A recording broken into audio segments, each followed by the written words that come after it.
My brother ousted me as CEO and took our family shipping empire. Now he's begging, but one strategic move I made is about to turn his world inside out. I, a 42-year-old male, have been running operations at Tideway Transport for 17 freaking years. This place is in Port Townsend, Washington, and we move cargo up and down the Pacific coast.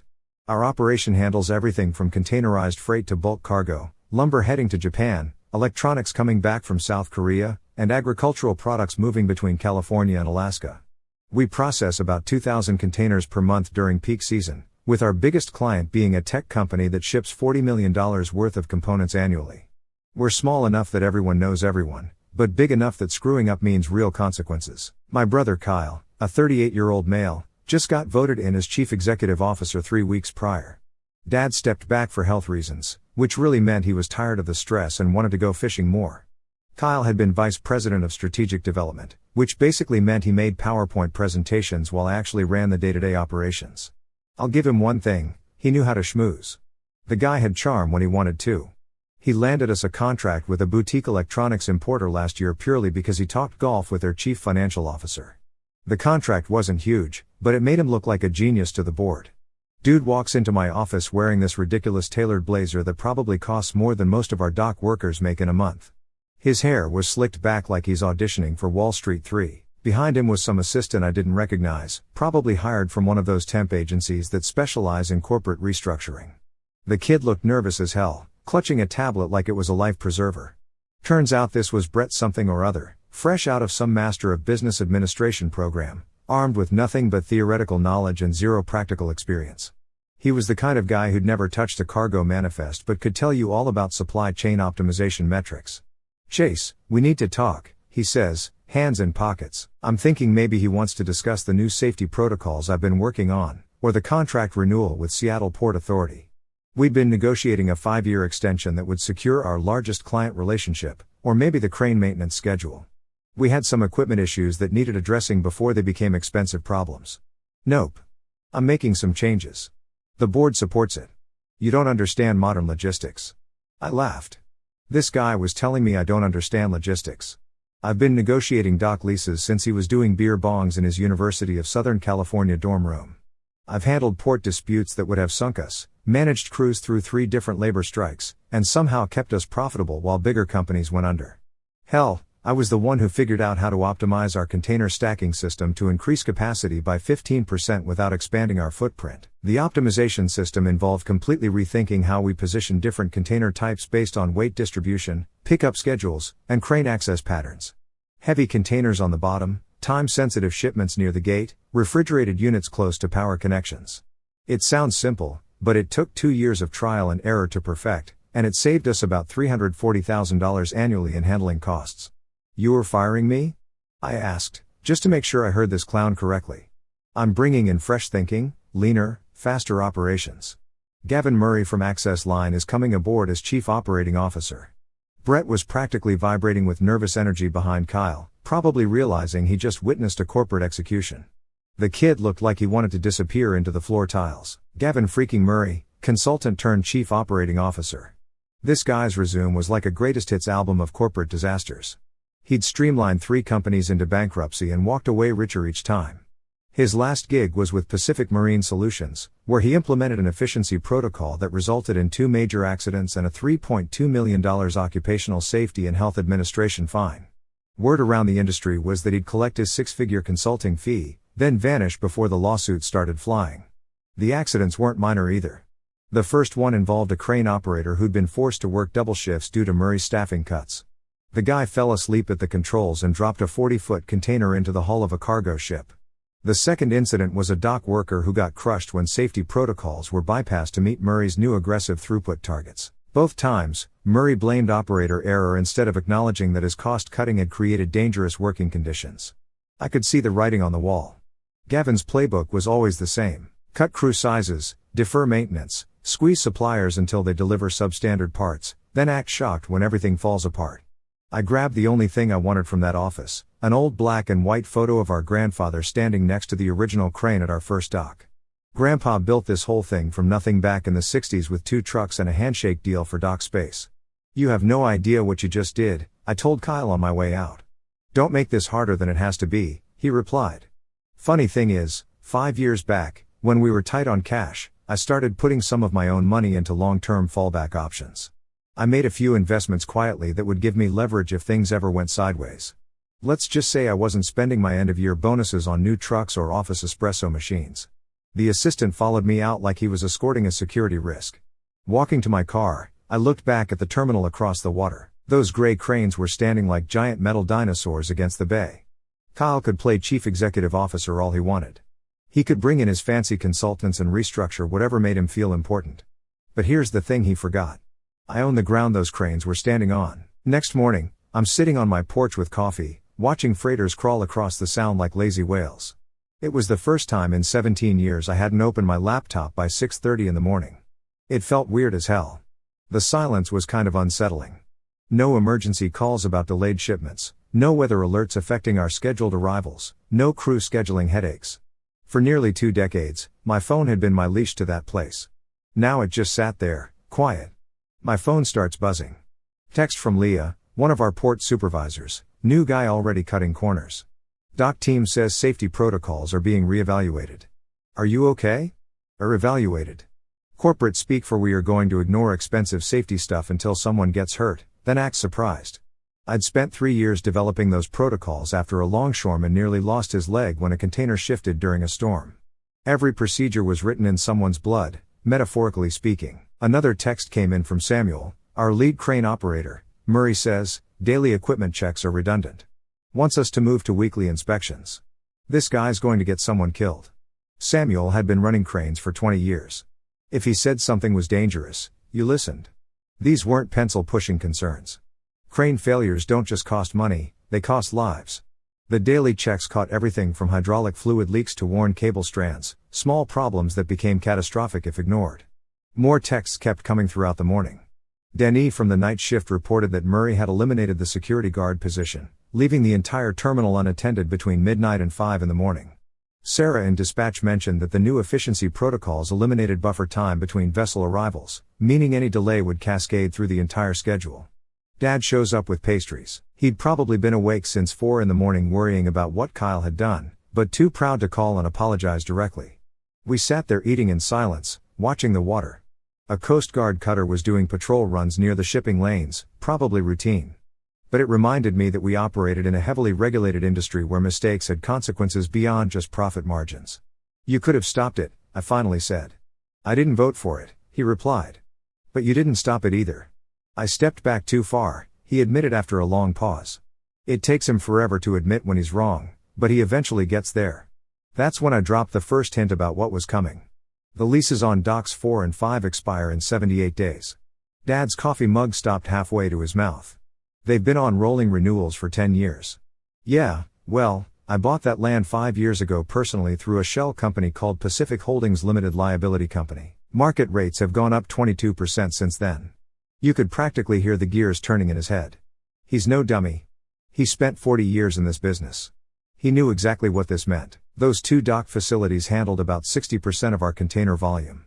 Without them, Tideway would have to either pay through the nose or find alternative facilities that frankly didn't exist in our operational area. See, here's what Kyle didn't know. 5 years ago, when the original dock owner wanted to sell, the company couldn't afford to buy the land outright. We were cash poor after expanding our fleet and upgrading our container handling equipment. So, I bought it myself as an investment, then leased it back to Tideway at cost. No markup, no profit, just helping keep the family business stable. That'll teach them. Then they shouldn't have fired their only structural support. The math was pretty simple. At legacy rates, we were paying $180,000 annually for those dock facilities. At current market rates, it would be closer to $320,000. That difference would eat most of our quarterly profit margin, especially with Kyle's new efficiency measures likely to create operational problems that cost money to fix. Dad finished his pastry and headed back to his truck. As he was leaving, he turned around. You were your mother's son. Coming from him, that was basically a compliment and a warning rolled into one. Mom had been the one who actually balanced the books back in the early days. Sweet as pie to your face, but ruthless when it came to protecting what mattered. Things started falling apart faster than I expected. Later that afternoon, Gavin walked onto the dock like he was scouting a movie location. Aviators on, clipboard in hand, no hard hat. Samuel flagged him down. Crane 4 is showing hydraulic lag. Needs immediate attention. That's the oldest crane in our lineup. The one you don't ignore unless you want a news headline. Gavin didn't even look up from his tablet. The weekly protocol is fine. If something fails, we'll fix it. Samuel stepped closer. The guy's built like a linebacker and doesn't intimidate easily. If that crane fails, it kills someone. You going to fix that, too? Gavin waved a hand and walked off toward the admin building. The tension was so thick on the dock that 2 junior crew guys stopped working mid-load to avoid being near Crane 4. Within days, the problems were multiplying. The tugboat crews were complaining about rush turnarounds that didn't allow for proper safety checks. The night shift was understaffed and dangerous. Equipment was being pushed past safe limits. Brett, the fresh out of Master of Business Administration kid, called me from a block number 3 days later. "Mr. Desmond," he said nervously, "I know you're no longer with the company, but is there any way we could talk through the maintenance records?" "Why?" "Well, Mr. Murray says we should digitize everything, but none of the crew knows what the hell half these notes mean, and no one can find the rotation schedule for crane calibration." "Did Gavin cut the paper logs?" "Yes." "Then he can figure it out." Click. The next day, Kyle sends me this hilarious email. Subject line, Tideway Continuity Inquiry. Dude's trying so hard to sound professional it hurts. Chase, in the interest of maintaining continuity during the leadership transition, I'd appreciate it if you could forward your operational files and notes. The board and our new consultant would benefit greatly from your insight. The formal tone was laughable. This was the same guy who used to text me, "Yo, bro, where do we keep the crane manuals?" When he couldn't figure out basic operational questions, I stared at that email for about 10 seconds, then closed it. No response needed. My operational files weren't just spreadsheets and schedules. They included years of relationship management with everyone from tugboat captains to customs officials. Like knowing that Captain Rodriguez from Pacific Towing preferred to receive vessel assignments via radio rather than digital dispatch, or that the night shift customs inspector had a thing about proper paperwork sequencing that could delay clearance by hours if you got it wrong. The next day, my lawyer forwards me a follow-up from Tideway's legal team. Same request, more fancy language. They wanted my personal notebooks, 5 years worth of handwritten notes about contract details, supplier quirks, repair schedules, crew management tricks, safety protocols, and all the little institutional knowledge that keeps a place like this running. Thing is, none of that stuff was on company servers. I'm old school. I keep physical notebooks because I don't trust cloud storage and computers crash. Every meeting, every phone call, every random 2 a.m. insight about why the crane in Section C makes that weird noise, all written down in my chicken scratch handwriting. Those notebooks contain goldmine information, like the fact that our parts supplier in Vancouver gives us a 15% discount if we order before the 20th of each month, or that the tugboat captain for the night shift prefers to approach Dock 3 from the north because of the current patterns, or which crew members work best together, and which ones need to be scheduled on different shifts. My lawyer was pretty clear. You don't owe them anything. Let them file a discovery motion if they want them that badly. That's when the rumor started flowing in through Leah and my other contacts still working there. Gavin had cut the night shift at Northport Terminal from 6 workers to 4. 2 experienced crew members quit rather than work with skeleton staffing that made the job dangerous. He skipped mandatory dry dock maintenance on 3 vessels and sent them out anyway. The captain of the Seabird was apparently so pissed he filed a formal complaint with the Coast Guard. Kyle tried to smooth it over by calling Captain Williams directly. "Let's be reasonable," Kyle reportedly said. "We can't afford delays over routine checks." Williams shut him down. "You were playing chief executive officer with a fleet that's not built for shortcuts. My crew doesn't move until we're green across the board." Kyle hung up mid-call. Williams filed another complaint, this time copying every regulatory agency from here to Juneau. Within 48 hours, we got flagged for a compliance audit. The Seabird incident was particularly stupid. The vessel needed routine hull inspection and propeller shaft maintenance. Standard stuff that takes about 18 hours if you do it right. Murray decided the maintenance window was inefficient and ordered the ship to depart with temporary repairs. Captain Williams refused to sign off on the departure until proper maintenance was completed. Murray went over his head to the harbor master and got the clearance anyway. But the message that really got my attention came from Leah. Insurance rep was asking about dock ownership. Told them I didn't know. They said they'd check public records. Also, that hydraulic leak on Crane 4 is getting worse, but Murray says repairs aren't in the budget. 2 days later, the leak finally let go mid-load. Crane 4 stalled mid-spin with a 12-ton container dangling over Dock 5. Emergency crews had to secure it manually before the wind could swing it into the support beams. The whole operation shut down for 3 hours. Longshoremen refused to work anywhere near the compromised crane. The container was carrying $800,000 worth of electronics that nearly ended up as expensive scrap metal. No one got hurt miraculously, but it delayed 4 shipments, triggered a union complaint, and nearly earned us a $50,000 fine from port authorities.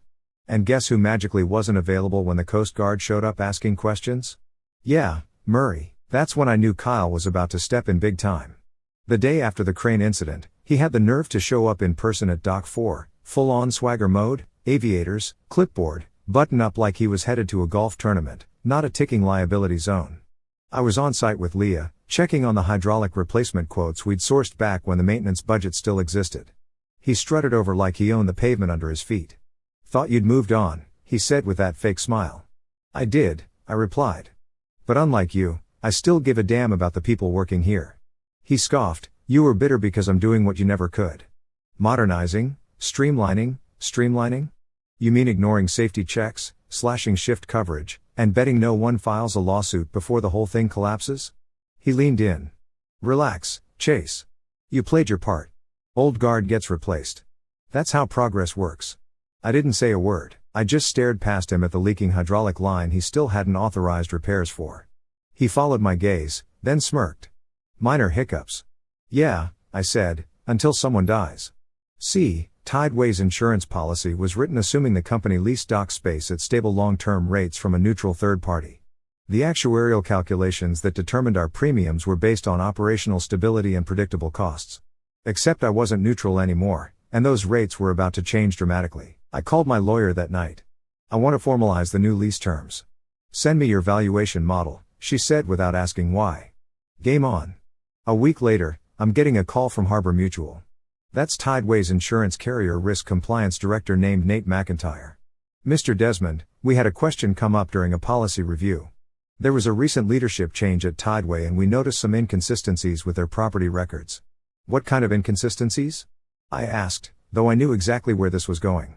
"Well, our policy was written under the assumption that these facilities were leased from an independent third party under long-term agreements, but preliminary research suggests the ownership situation may be more complicated. Insurance companies hate complications. Complications mean variables they can't predict, which means risk they can't properly price. We understand you were involved in past lease negotiations. Are you able to confirm who currently owns those properties?" "That would be me," I said, calm as could be. Long silence. "I see. The company's new leadership has been under the impression they still have 10-year guaranteed rights at the current rates. They don't. That clause expired last quarter. I've prepared new lease terms that reflect current market conditions." "And what would those conditions be?"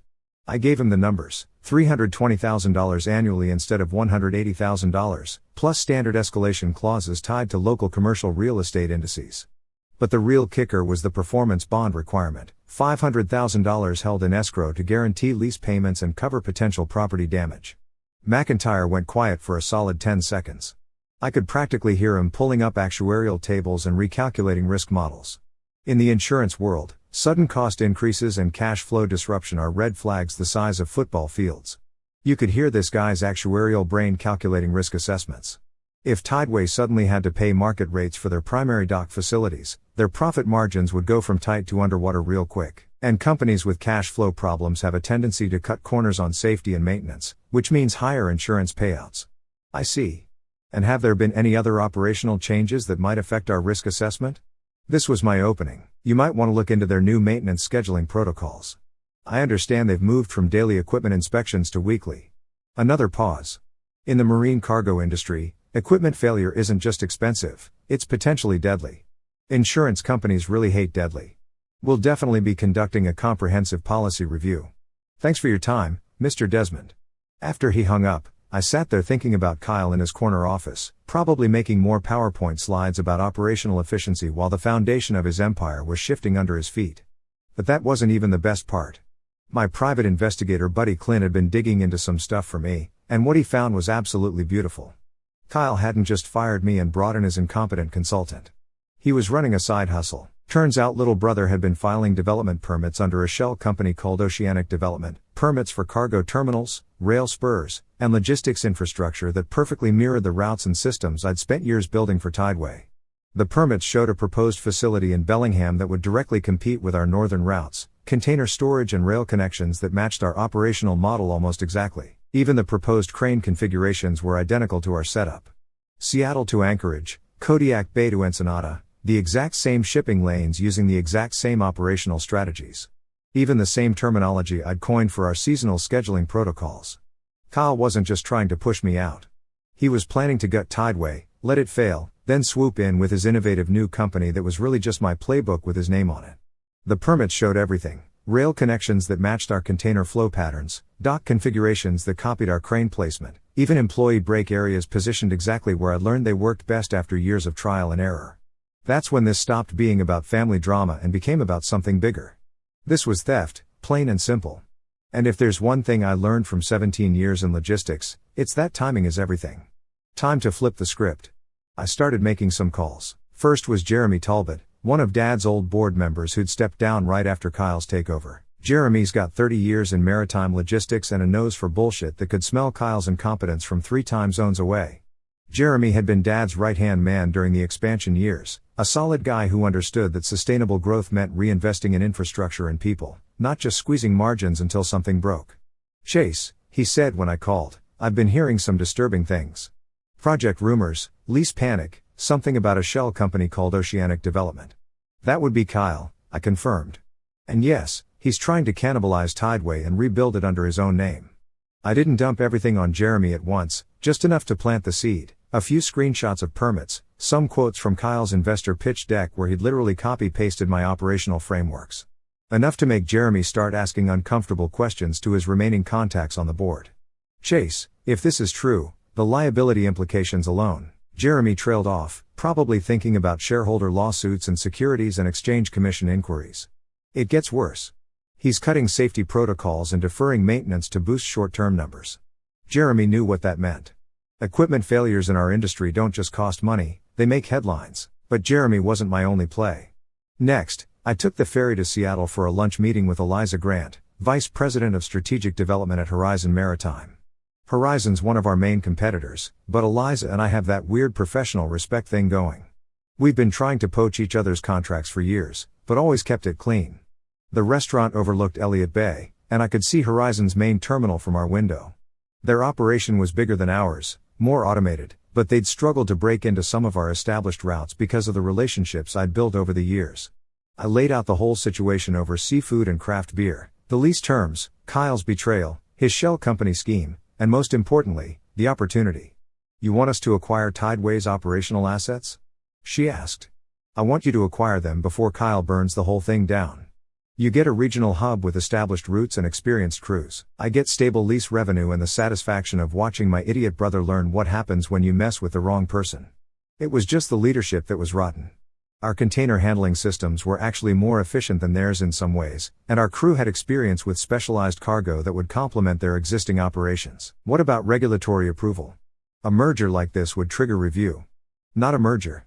An asset acquisition. You buy the operational components, lease the facilities from me, offer employment to existing staff. Clean and simple.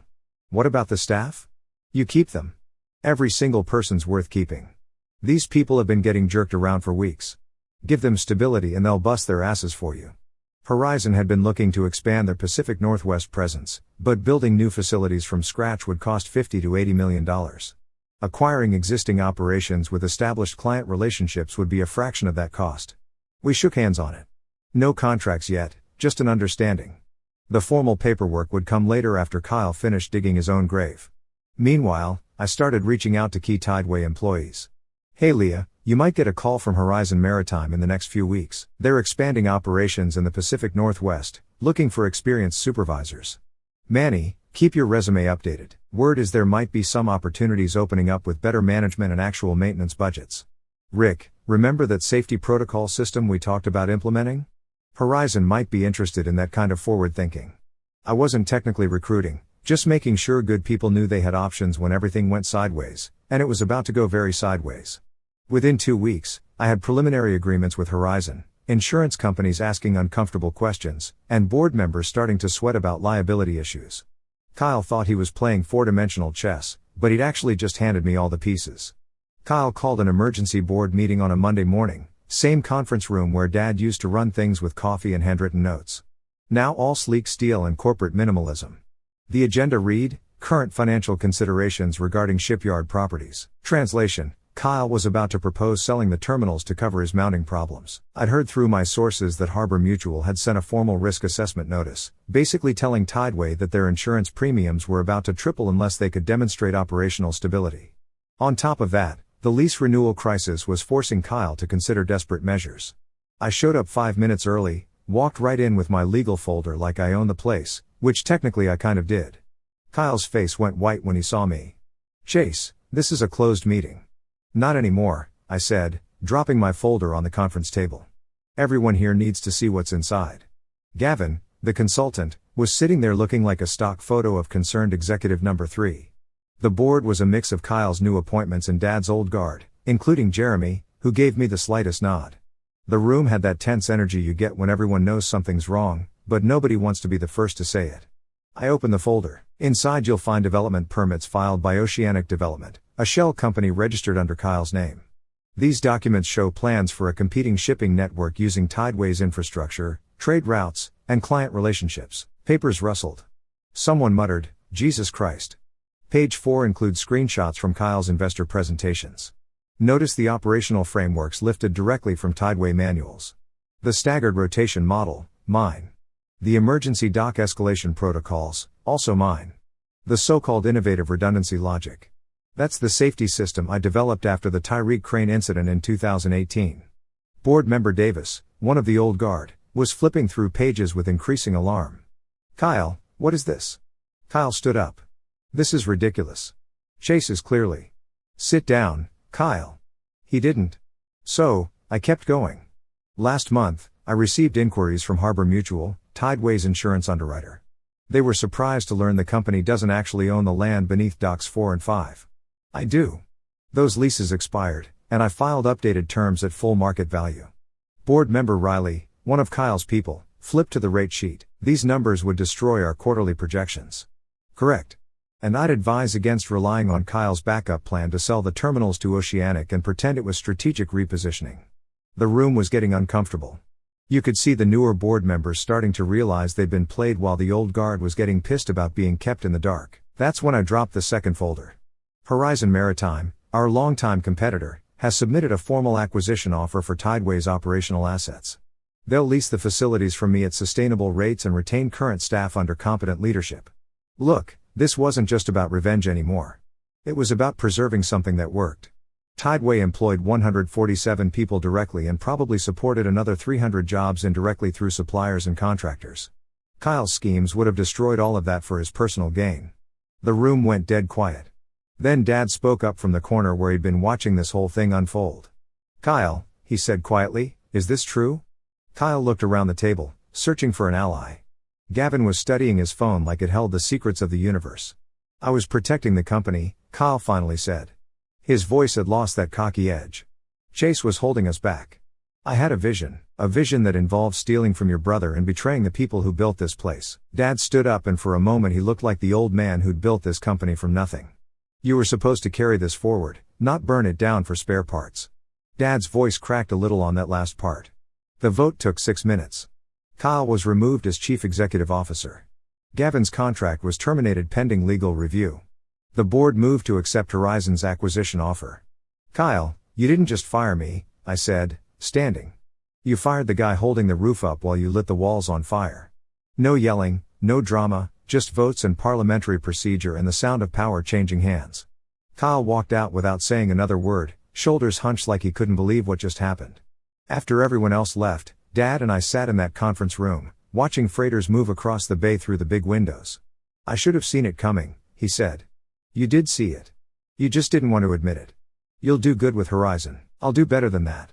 I'll make sure people keep their jobs and the terminals run right." He looked at me for a long moment. "You always were the smart one. Took you long enough to say it." Fast forward 12 months. I'm standing at the edge of Dock 5, hands in my coat pockets, watching the morning shift get to work. The Horizon Maritime logo hangs above the old Tideway gates now. Sleeker font, brighter colors, but the bones are the same: cranes moving cargo, freighters coming and going, the whole organized chaos of a working port. Container throughput is up 23% from last year. Safety incidents are down to 0, and employee satisfaction scores are through the roof. And I'm right where I belong, not in some corner office, but down here with the people who actually make things happen.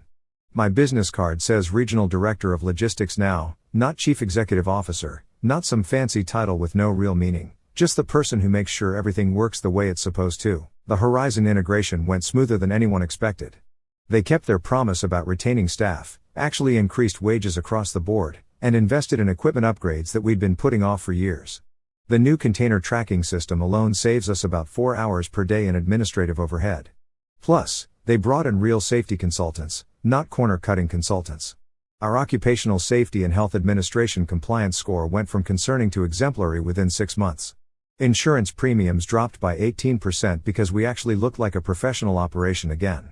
The tracking system was a game changer: real-time global positioning system monitoring of every container from arrival to departure, automated notifications for clients, digital manifests that eliminated most of the paperwork bottlenecks that used to slow everything down. The installation took 3 weeks and cost about $280,000, but it paid for itself in efficiency gains within 6 months. I still do morning rounds with the crew. I still double-check safety logs with Leah, who got promoted to operations supervisor. I still slip Manny a cinnamon roll every Friday because the guy works his ass off keeping our equipment running like a Swiss watch. The best part, Crane 4's hydraulic system got completely rebuilt. No more leaks, no more grinding noises. No more wondering if today's the day it catastrophically fails and kills someone. Kyle's big venture, Oceanic Development, folded by October. Once word got out about his double dealing, investors ran for the hills. Permits got revoked. His shiny presentations became cautionary tales in maritime business schools. But here's the final nail in the coffin. One of his potential investors did due diligence and discovered that most of his proprietary systems were actually stolen from his previous employer. Legal discovery in the intellectual property lawsuit revealed emails where Kyle discussed copying Tideway operations piece by piece. The investor was from Portland, a guy named Wong, who'd made his money in tech logistics and was looking to diversify into traditional shipping. Wong's due diligence team was thorough, to put it mildly. They didn't just verify Kyle's business plan. They cross-referenced every operational detail against public records, talked to former employees, even ran credit checks on key personnel. When they found the stolen intellectual property, they didn't just walk away. They reported it to the relevant authorities. Last I heard, he was trying to rebrand himself as a logistics consultant. Good luck selling expertise when everyone in the industry knows you're the guy who nearly destroyed a profitable family business through incompetence and greed. The maritime industry is smaller than people think.